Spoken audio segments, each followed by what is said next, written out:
여러분, 혹시 밤에 자다가 손발이 저려서 깜짝 놀라 깬 적 있으신가요? 아니면 아침에 일어나 첫발을 내디딜 때 다리가 뻣뻣하고 손끝이 찌릿찌릿한 경험을 해보신 적은요? 시니어분들 중 상당수가 이런 증상을 겪고 계십니다. 대수롭지 않게 나이 들어서 그렇지 뭐 하고 넘기는 경우가 많지만 사실 이 증상 뒤에는 우리 몸이 보내는 중요한 경고 신호가 숨어 있습니다.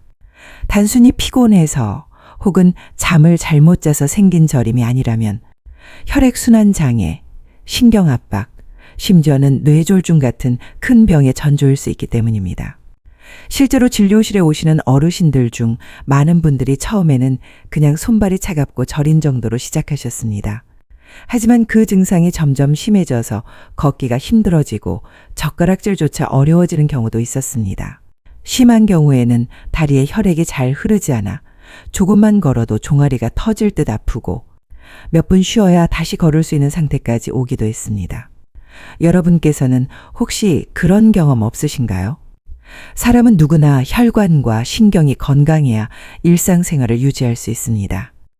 하지만 나이가 들수록 혈관은 탄력을 잃고 좁아지며 신경도 약해져 작은 압박에도 쉽게 손상됩니다.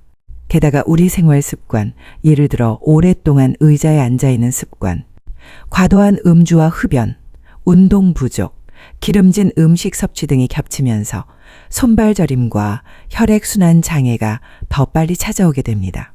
저는 대학병원에서 20년 이상 근무하면서 수많은 어르신들을 가까이에서 돌보았고 지금은 노인 전문 간호사로서 시니어 건강 상담과 생활 습관 교정을 돕고 있습니다.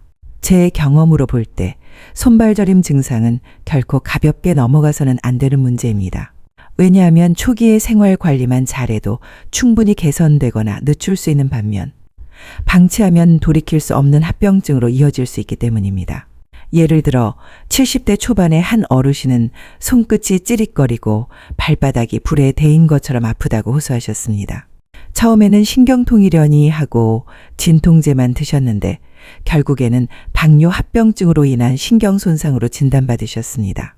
또 다른 60대 후반 여성 환자분은 밤마다 종아리에 쥐가 나고 발이 차갑다고 하셨는데 검사를 해보니 말초동맥 질환이 원인이었습니다. 만약 조금만 더 늦게 발견했더라면 다리 혈관이 막혀 큰 수술을 받으셔야 할 뻔했습니다. 여러분, 이처럼 손발 저림은 단순한 노화 현상만이 아니라 우리 몸이 보내는 경고음일 수 있습니다. 그런데도 좀 참으면 괜찮아지겠지 하고 방치하는 경우가 많습니다. 사실 이 증상은 우리 몸이 미리 알려주는 신호이자 지금부터 관리하라는 몸의 목소리입니다. 저는 오늘 이 시간을 통해 손발 저림과 혈액순환 장애의 원인과 해결책을 알려드리려고 합니다. 무엇보다 중요한 건 이 증상은 약이나 주사만으로는 해결되지 않는다는 겁니다. 근본적으로 생활 습관을 바꾸고 몸을 따뜻하게 지켜주며 혈액이 원활하게 흐르도록 작은 실천을 이어가야 합니다. 그렇게만 해도 많은 분들이 놀라운 변화를 경험하셨습니다. 오늘 강의를 끝까지 들어주시면 여러분도 매일 밤 손발 저림 때문에 뒤척이던 생활에서 벗어나 따뜻한 손발로 편안히 잠들 수 있는 방법을 얻어가실 수 있을 겁니다. 여러분, 손발이 저리고 시린 이유는 단순히 나이가 들어서가 아닙니다. 실제로는 몇 가지 원인이 겹쳐서 나타나는 경우가 많습니다.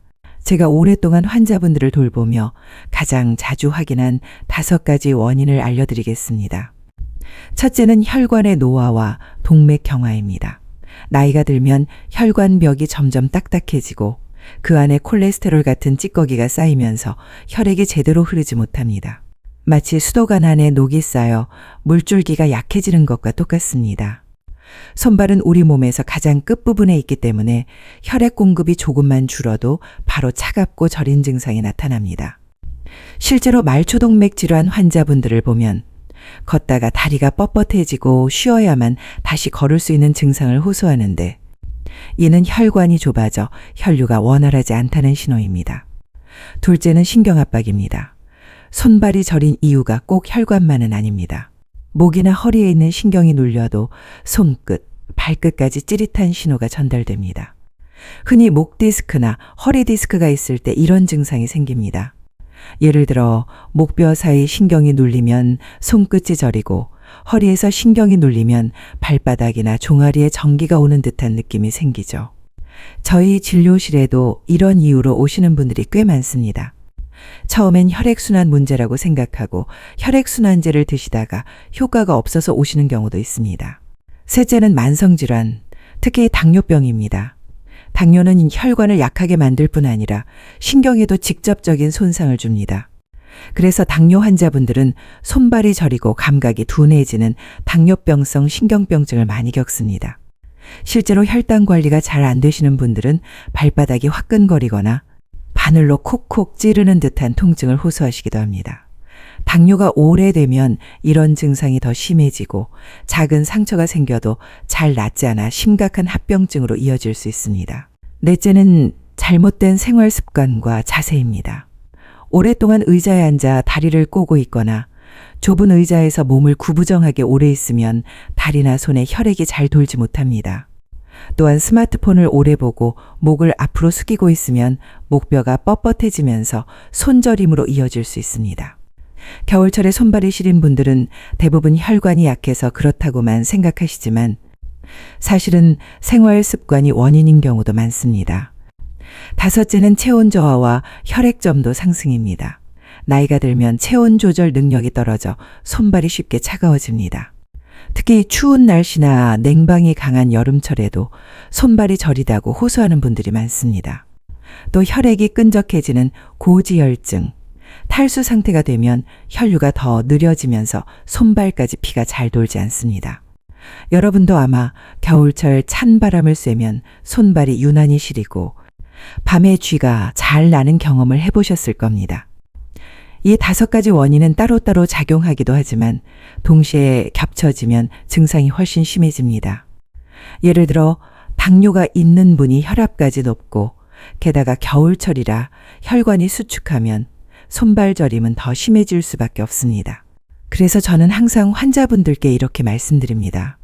손발 저림은 단순한 증상이 아니라 여러분 몸이 보내는 종합신호입니다. 그냥 넘기지 말고 원인을 찾아야 합니다. 여러분, 손발 저림과 혈액순환 문제는 약만으로는 절대 완전히 해결되지 않습니다. 근본적인 해결책은 생활 속에서 찾을 수 있습니다. 지금부터 제가 실제로 환자분들께 권해드리고 효과를 보았던 방법들을 하나씩 말씀드리겠습니다.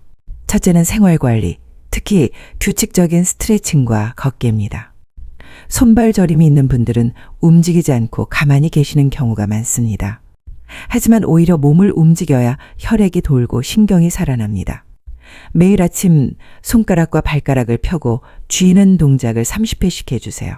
의자에 앉아서 발끝으로 천천히 바닥을 누르듯이 들썩이는 발목 운동도 큰 도움이 됩니다. 그리고 가능하다면 하루 20분 이상 천천히라도 걷는 습관을 들이세요. 무리한 등산이 아니라 공원 산책 정도면 충분합니다. 중요한 것은 꾸준히 매일 하는 것입니다. 둘째는 음식 관리입니다. 우리 몸의 혈관과 신경을 지켜주는 음식은 생각보다 가까이 있습니다. 등푸른 생선에는 오메가3 지방산이 풍부해 혈액을 맑게 하고 염증을 줄여줍니다. 호두, 아몬드 같은 견과류도 혈관 건강에 좋습니다. 마늘과 양파는 혈액 점도를 낮춰 혈류를 원활하게 합니다. 반대로 기름지고 달고 짠 음식은 혈액을 끈적하게 만들고 혈관을 약하게 하니 반드시 줄여야 합니다. 특히 겨울철엔 수분 섭취를 소홀히 하시는 경우가 많은데 물을 충분히 마시는 것도 중요합니다. 탈수가 되면 혈액이 더욱 끈적해지고 손발 저림이 심해지거든요. 셋째는 민간요법의 지혜입니다. 오래전부터 전해 내려온 방법들 중에는 현대의학적으로도 설명이 가능한 것들이 많습니다. 그중 대표적인 것이 바로 족욕입니다. 족욕은 단순히 발을 따뜻하게 해주는 것이 아니라 발바닥에 몰려있는 신경과 혈관을 자극해 전신 혈류를 개선합니다. 방법은 간단합니다. 따뜻한 물에 발목까지 담그고 15분 정도 유지하세요. 여기에 생강 몇 조각이나 소금을 한 숟갈 넣어주면 혈관이 더 활짝 열리고 근육이 풀립니다. 많은 어르신들이 족욕을 꾸준히 한 뒤 밤에 덜 저리고 숙면할 수 있게 됐다고 말씀하십니다. 넷째는 생강차입니다. 생강은 몸을 따뜻하게 하고 혈액순환을 촉진하는 대표적인 식재료입니다. 생강 속 진저롤 성분은 혈관을 확장시키고 손발이 차갑거나 저릴 때 도움이 됩니다. 생강차 만드는 방법도 간단합니다. 생강을 얇게 썰어 뜨거운 물에 5분 정도 우려내고 꿀을 조금 타서 드시면 됩니다. 단 위가 약한 분들은 너무 진하게 드시지 말고 하루 한두 잔만 드시는 게 좋습니다. 다섯째는 쑥 좌운입니다. 옛날 어르신들이 즐겨하던 방법인데 요즘도 한방에서는 많이 활용합니다. 쑥은 따뜻한 성질을 가지고 있어 아랫배와 다리를 데워줍니다. 쑥 좌운을 하면 골반 주변의 혈액순환이 좋아져 다리 저림이나 냉증 완화에 도움이 될 수 있습니다. 다만 불을 사용하는 방식이라 화상 위험이 있으니 반드시 안전에 유의해야 하고 심한 당뇨나 말초신경 손상으로 감각이 둔한 분들은 피하셔야 합니다. 여섯째는 체온 유지입니다. 손발 저림이 심하다 하시는 분들의 공통점은 대부분 손발이 차갑다는 겁니다. 겨울철에는 두꺼운 양말과 장갑으로 보온을 철저히 하시고 여름에도 에어컨 바람이 직접 손발에 닿지 않게 조심하세요. 따뜻함은 혈액순환 관리의 가장 기본이자 최고의 치료법입니다. 이렇게 생활 관리, 음식, 민간요법을 함께 실천하시면 손발 저림은 충분히 개선될 수 있습니다. 중요한 것은 단발성으로 해보고 효과 없네 하고 포기하지 않는 겁니다. 우리 몸은 오랜 시간에 걸쳐 약해진 만큼 회복에도 일정 시간이 필요합니다. 적어도 한 달 이상 꾸준히 실천해 보시기를 권합니다. 여러분, 실제 사례를 들으면 훨씬 이해가 쉽습니다. 제가 진료실과 상담에서 직접 경험한 분들의 이야기를 들려드리겠습니다. 먼저 성공 사례입니다. 73세 김영호 어르신은 수년간 손발이 저려 밤마다 뒤척이셨습니다. 특히 겨울철이 되면 발이 시려워 양말 2켤레를 겹쳐 신어야 했고 새벽마다 종아리에 쥐가 나 잠을 설치셨습니다. 약도 드셨지만 효과는 일시적이었습니다. 제가 권해드린 건 단순했습니다. 매일 저녁 10분간 족욕을 하고 생강차를 하루 2잔 마시며 가볍게라도 아침에 20분 걷기를 해보라는 것이었습니다. 처음에는 큰 기대를 하지 않으셨지만 2주 정도 지나자 밤에 덜 저려서 잠을 잤다고 하셨습니다. 한 달 후에는 새벽에 쥐 나는 일이 거의 없어졌다고 하셨습니다. 김 어르신은 지금도 내가 늙은 게 문제가 아니라 생활을 게을리한 게 문제였다고 웃으며 말씀하십니다. 이번엔 실패 사례도 말씀드리겠습니다. 68세 이순자 할머니는 손끝이 찌릿거려서 바느질을 할 수 없을 정도였습니다. 그런데 생활 습관 개선에는 관심이 없으셨습니다. 약만 주면 되지라고 하시며 진통제와 혈액순환제를 의존하셨죠. 더구나 손발이 차서 전기장판 위에 장시간 발을 올려두곤 하셨습니다. 결국 피부가 화상을 입고 혈류가 나빠져 상태는 더 악화됐습니다. 결국 몇 달 뒤에는 수술까지 고려해야 하는 상황까지 오셨습니다. 이 사례가 보여주는 교훈은 분명합니다.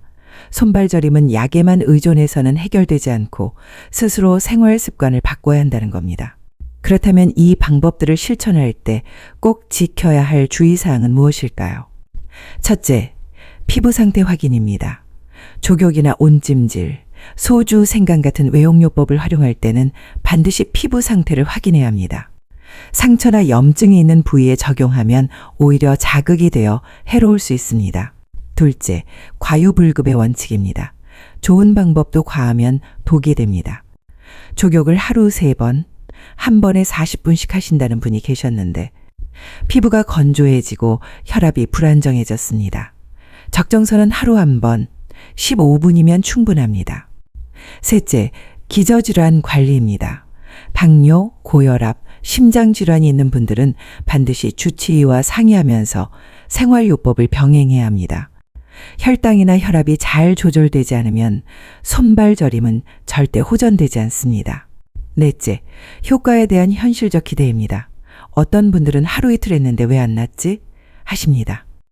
손발 저림은 오랜 세월 쌓인 결과이기 때문에 회복에도 시간이 필요합니다. 최소 2주에서 한 달 이상은 꾸준히 해보셔야 합니다. 다섯째, 민간요법의 한계를 인정해야 합니다. 족욕이나 생강차는 증상을 완화하고 혈액순환을 돕는 데는 효과적이지만 근본적인 혈관 폐색이나 심한 신경 손상을 되돌리지는 못합니다. 통증이 심하거나 점점 악화된다면 반드시 병원 진료를 받아야 합니다. 제가 항상 드리는 말씀은 이겁니다. 생활요법은 보조수단이지 의학적 치료를 대체하는 것은 아닙니다. 하지만 동시에 생활요법을 꾸준히 병행하면 약이나 주사만으로는 얻기 힘든 안정된 효과를 얻을 수 있습니다. 결국 성공과 실패를 가르는 건 꾸준함과 균형 잡힌 태도입니다. 약에만 의존하거나 반대로 민간요법만 고집하는 것은 모두 위험합니다. 생활습관 개선, 음식 관리, 보조요법, 그리고 필요할 때는 전문적인 진료.